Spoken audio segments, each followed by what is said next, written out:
Good day mga ka-sports natin dyan. Update nga tayo sa laban ng Cherry Tigo versus sa Lady Blazers. Kung saan nga sa PNVF Champions League ay medyo nahirapan nga ang kupunan nga ni Abby Maranyo sa set 1. Kung saan nga ay nakipagpukpukan talaga dito si Nolasco, Pascual at si Dorog. At medyo hirap na hirap talaga dito ang kupunan nga ni Abby Maranyo. Pero subalit nag-level up talaga itong si Maylin Paat at itong si Chang Abby ay talagang masasabi natin na mayroon nga siyang leadership.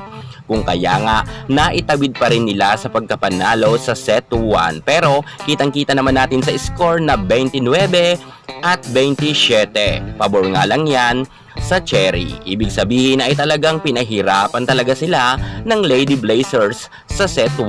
Subalit nga ngayon sa set 2 ay talagang lumobo naman ang kalamangan nga ng nasabi nating Cherry Tigo. Subalit kasi mga ka-sports, kung may tuturing talaga kasi natin, mga veterana na rin naman kasi ang nasa Cherry Tigo. Samantalang itong ang Lady Blazers ay mga bata pa itong manlalaro. Gayunpaman ay hindi pa rin nagpapadaig itong si Nolasco, Pascual, Dorog at kahit sabihin natin na sobrang lamang na nga ang Cherry Tigo sa set 2 ay pilit naman humahabol ang Lady Blazers. Alam naman natin na ang CSB ay talagang makikipagpukpukan to hanggang sa dulo matapos nga nang madaig nila ang nasabi nating Army Lady Troopers sa set 5. Abutin kaya ng set 5 ang laban nila kontra dito sa Cherry Tigo sapagkat nga itong ang si Maylin Paat ay umiinit na nga sa laban na ito.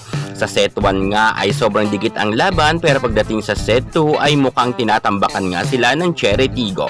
Makabawi pa kaya ang Lady Blazers pagdating nga sa set 3? Well mga ka-sports, sa tingin ko naman ay talagang ayaw pa rin magpadaig ng CSB sapagkat nga may gusto nga rin silang mapatunayan at kahit naman matalo sila ng Cherry Tigo, at least lumaban sila at nakadikit nga sila sa scores. Pero ito nga si Coach Jerry Yee ay dismayado nga sa galawan ngayon ng Lady Blazers dito nga sa set 2. Abangan na lang natin ang laban nila sa set 3 kung papalag pa ba sila at makakabawi nga sila sa Cherry Tigo or tatapusin na ito ng maaga-aga ng kupunan nga ni Chang Abby Maranyo. Kita kasi natin na mukhang mainit na rin itong si Chang Abby.